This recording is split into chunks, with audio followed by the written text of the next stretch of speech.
Bonjour. Le micro est là. Bonjour. Alors aujourd'hui, on va parler de mission.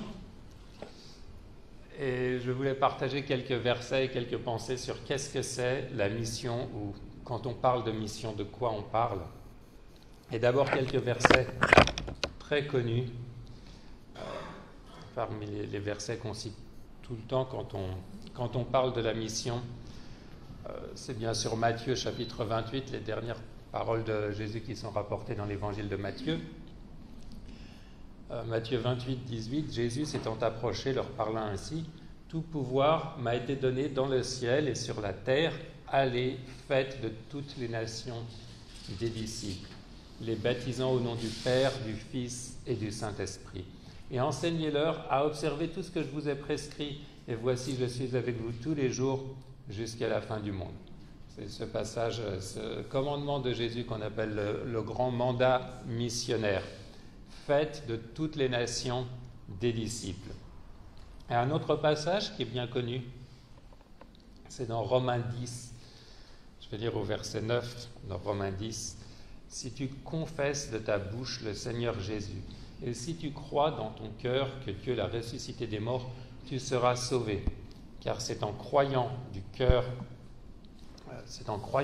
qu'on parvient à la justice, c'est en confessant de la bouche qu'on parvient au salut.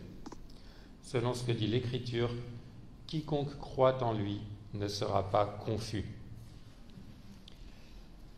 Et au verset 13, car quiconque invoquera le nom du Seigneur sera sauvé. Comment donc invoqueront-ils celui en qui ils n'ont pas cru, et comment croiront-ils en celui dont ils n'ont pas entendu parler? Et comment en entendront-ils parler s'il n'y a personne qui prêche? Et comment y aura-t-il des prédicateurs s'ils ne sont pas envoyés? Donc, ce verset que j'ai affiché, ou qui va s'afficher, comment croiront-ils en celui dont ils n'ont pas entendu parler? Il y a des milliers de personnes qui vivent parmi les nations au loin, qui n'ont jamais entendu parler de Jésus-Christ. Comment croiront-ils en lui? Donc quand on parle de mission, parfois on parle de la mission de l'Église dans son ensemble, et la mission de l'Église, ce n'est pas seulement d'aller au loin auprès des autres nations, c'est aussi, bien sûr, d'abord dans notre contexte local, à Nîmes, par exemple, et bien d'avoir ce témoignage d'être des flambeaux dans le monde, une lumière, de refléter Christ, d'être des ambassadeurs de Christ d'abord auprès de nous. Ça fait partie de la mission de l'Église. Mais quand on parle des missions ou de la mission en général, maintenant ce qu'on veut dire, c'est la mission auprès de ces nations au loin, quand on parle d'envoyer un missionnaire. Pour la mission locale, on parle plutôt d'évangélisation en général. Mais la mission au loin, donc, aller auprès d'autres nations, de gens qui ont des cultures différentes, qui parlent des langues différentes. Et pourquoi aller vers eux? Parce qu'ils ont moins de témoignages chrétiens dans leur pays, dans leur région, dans leur contrée, qu'ici, où il y a une église. Et quand on va donc vers une autre nation, vers une culture différente, on se prépare à cela, et puis on arrive dans un endroit qui est très différent, et on apprend, on regarde la culture, on analyse la culture, on voit des choses qui sont très différentes de ce dont on a l'habitude. Et d'ailleurs, en apprenant à réfléchir et à analyser les autres cultures, ça nous aide aussi à réfléchir sur notre propre culture, sur nos propres croyances, sur nos propres comportements. On a le verset qui s'est affiché. On va d'abord découvrir la culture matérielle, quand on découvre une autre culture. C'est-à-dire la façon dont les gens s'habillent, qu'est-ce qu'ils mangent. Ça, très rapidement, on va pouvoir voir que c'est différent. Ensuite, au fur et à mesure qu'on passe du temps avec eux, on va découvrir des choses sur comment ils fonctionnent en société, tout ce qui est social, par exemple, quelles sont les règles pour se marier, comment ça se passe un mariage dans cette culture, qui a le droit de se marier avec qui, quels sont les liens familiaux. Et on découvre qu'il y a des façons de penser qui sont très très différentes des modèles qu'on a en Occident. Et puis en discutant encore davantage, après des mois, des années passées avec les personnes, on commence à comprendre et à échanger avec eux sur leurs croyances, sur leur relation au divin, leur religion. Qu'est-ce qu'ils croient sur qui est Dieu, qui a créé le monde, où va-t-on après la mort? Et au fur et à mesure qu'on est exposé donc à ces découvertes, qu'on fait ces découvertes des cultures différentes, donc d'abord matérielles, sociales, religieuses, etc., notre cœur étant ce qu'il est, on va juger, on va dire « Ah ben, ça j'aime bien, ça j'aime pas, et ça c'est mieux chez moi ». Donc par exemple, la culture matérielle et la nourriture qu'on mange. On peut montrer la prochaine photo. Là, c'était en Papouasie. Voilà un petit snack entre les repas. Donc, ça nous fait sourire.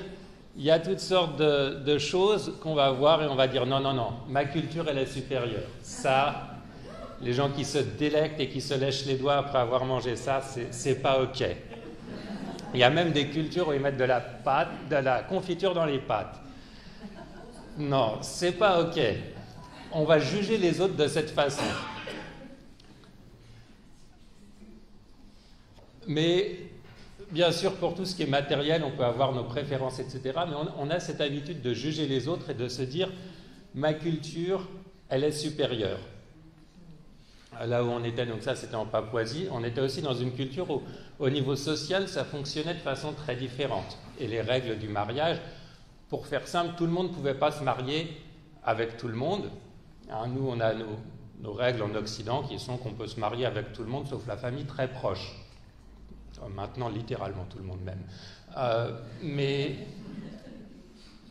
dans la culture où on était, un homme peut se marier avec une femme seulement si elle est de l'autre grand clan. Il y a deux grands clans dans la société, et donc voilà, il y a la moitié des femmes, on ne peut pas se marier avec elles, et l'autre moitié, on peut se marier avec.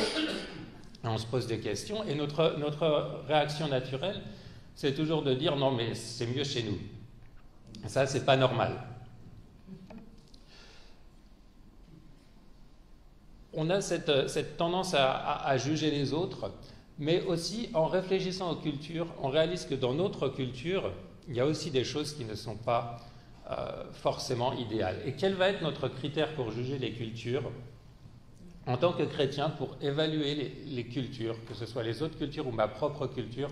C'est l'Évangile qui doit être notre critère. C'est la parole de Dieu qui va nous permettre, dans une culture, d'évaluer les choses et de dire ce qu'on mange là, par exemple, ça c'est une question de goût et de préférence. Mais par contre, certaines questions, Dieu dit des choses à ce sujet.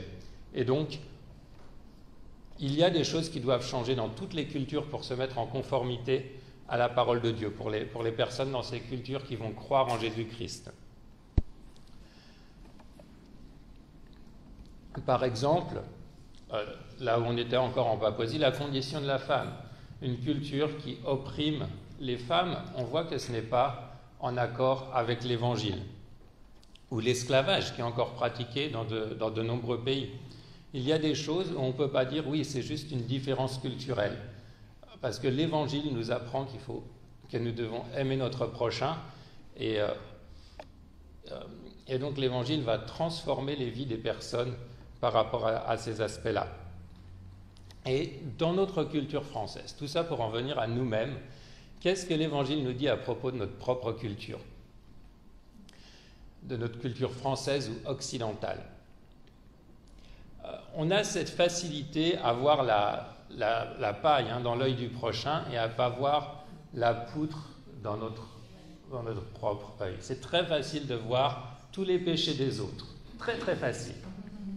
Mais par contre, voir ses propres péchés, ça c'est très compliqué. Ce que j'ai découvert en réfléchissant comme ça à la culture, et qui en fait est très évident quand on y pense, c'est qu'on a un gros problème dans notre culture occidentale, c'est vraiment le matérialisme et l'amour des richesses. Prochaine photo. On aime l'argent, on aime nos belles voitures, nos belles maisons, et qu'est-ce que dit l'Évangile à ce sujet? Jésus, il avait dit à ses disciples dans Marc 10, verset 23, il a dit à ses disciples qu'il sera difficile à ceux qui ont des richesses d'entrer dans le royaume de Dieu. Et Jacques, dans Jacques 2,5, il dit « Écoutez mes frères bien-aimés, Dieu n'a-t-il pas choisi les pauvres aux yeux du monde pour qu'ils soient riches en la foi et héritiers du royaume qu'il a promis à ceux qu'il aime ?» On vit dans un monde qui est riche, parmi les pays les plus riches du monde, même si on trouve toujours plus riche. L'Europe occidentale en particulier a été bénie, on peut dire, pour ce qui est des richesses matérielles. Du fait qu'on vit dans cet environnement depuis notre naissance, on voit le monde de façon un peu déformée. On a un peu des lunettes matérialistes qui font qu'on voit le monde d'une façon qui n'est pas objective. Tout comme on s'est habitué à certaines nourritures, tout comme certaines cultures s'habituent à manger des larves, etc., il y a des choses qui sont devenues normales pour nous parce qu'on vit dans cette culture matérialiste où on nous bombarde d'images dès notre enfance. Si on allume la télé, quelle que soit la chose qu'on souhaite regarder, on sait qu'on va être interrompu régulièrement pour qu'on nous propose la nouvelle voiture qui est mieux que celle qu'on a, le nouveau parfum, juste pour en avoir un autre, etc., etc. Toujours plus. Que ce soit en politique, qu'on soit de l'extrême d'un côté à l'extrême de l'autre côté en passant par le milieu, je crois que tous les partis nous martèlent qu'ils veulent augmenter notre pouvoir d'achat parce que c'est ça, au fond, qui est important dans la vie, c'est d'augmenter notre pouvoir d'achat et quelle est la bonne façon pour s'y prendre. Toujours plus. Il y a des personnes qui vivent avec des revenus insuffisants, mais quand on y pense, avoir une machine à laver, avoir l'eau courante, l'électricité dans la maison 24 heures sur 24, les toilettes et la douche dans la maison, tout ça c'est considéré comme acquis même quand on a des revenus insuffisants. Je peux vous dire qu'en Papouasie, il y avait très peu de personnes qui avaient ça. Les choses que je viens de nommer, qui avaient une maison tout simplement avec ces équipements-là. Et les personnes qui avaient ça, c'était vraiment les plus privilégiés.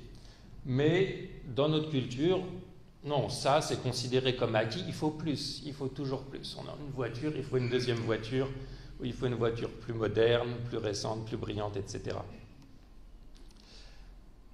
Notre culture matérialiste aussi nous a amenés à regarder les autres avec pitié. Et les chrétiens, au XIXe siècle, quand on a commencé à vouloir avoir les moyens de voyager plus facilement dans le monde pour aller partager l'Évangile, il y avait un peu cette mentalité, modifiée par notre culture, d'aller vers les autres, les pauvres qui n'ont pas tout ce qu'on a, et pas seulement pour leur apporter l'Évangile, mais pour leur apporter la civilisation, cet esprit complètement colonial, où les missionnaires arrivaient avec leur supériorité en partageant l'Évangile, en construisant des hôpitaux, en construisant des écoles et en prenant soin des gens de façon assez supérieure, bien que bienveillante. Et ça a déformé, jusqu'à présent, dans nos églises, la façon dont on voit la mission. Ou en tout cas, ça a influencé la façon dont on voit la mission, avec cette idée que la mission, c'était d'aller aider les gens qui sont dans le besoin. Que la grande mission de l'Église, c'était d'aller aider les gens qui sont dans le besoin. Mais si on relit les versets que j'ai lus au début, ce n'est pas de ça que Jésus a parlé. Il a parlé d'aller faire de toutes les nations des disciples. Le verset que j'avais affiché, comment croiront-ils en celui dont ils n'ont pas entendu parler? Et le plus grand besoin de tous les hommes, de toutes les personnes, c'est de connaître Jésus-Christ. Et bien sûr, si les personnes ont aussi des besoins matériels, il ne faut pas les ignorer, il ne faut pas décorréler notre message de notre action. Comme le disait l'apôtre Jean, dans première épître de Jean, il disait, si quelqu'un possède les biens du monde, donc quelqu'un a les biens matériels, et voyant son frère dans le besoin, il lui ferme ses entrailles, c'est-à-dire n'a pas pitié de lui, comment l'amour de Dieu demeure-t-il en lui? Petits enfants, n'aimons pas en parole et avec la langue, mais en action et avec vérité. Donc oui, bien sûr, là où il y a un besoin, il ne suffit pas d'aller avec des paroles décorrélé d'une vie chrétienne. Mais le premier besoin, la mission que Christ nous a donnée, c'est d'aller partager un message, le message du salut en Jésus-Christ, le message de Christ crucifié. Et Paul disait, quand il a été à Corinthe, « Pour moi, frères, lorsque je suis allé chez vous, ce n'est pas avec une supériorité de langage ou de sagesse que je suis allé vous annoncer le témoignage de Dieu. Je n'ai pas eu à la pensée de savoir parmi vous autre chose que Jésus-Christ et Jésus-Christ crucifié. » Paul, il n'avait pas la supériorité intellectuelle sur les Corinthiens, il n'avait pas la supériorité matérielle non plus, puisqu'on voit plus tard dans l'histoire de l'église de Corinthe que c'est l'église de Corinthe qui est plus riche que les autres et qui va pouvoir collecter de l'argent pour aider l'église de Jérusalem, par exemple. Qu'est-ce qu'il leur apportait? Il avait une seule chose à leur apporter, c'était le message de l'Évangile.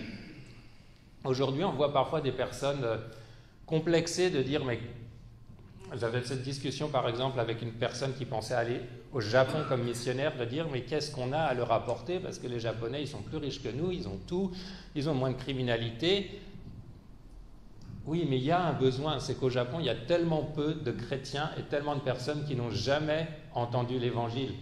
Et Paul qui quittait la Judée pour aller à Corinthe, ça ressemble à un Français qui irait au Japon en étant un peu timide, un peu complexé, à se faire regarder de haut parce qu'en fait, ils ont tout.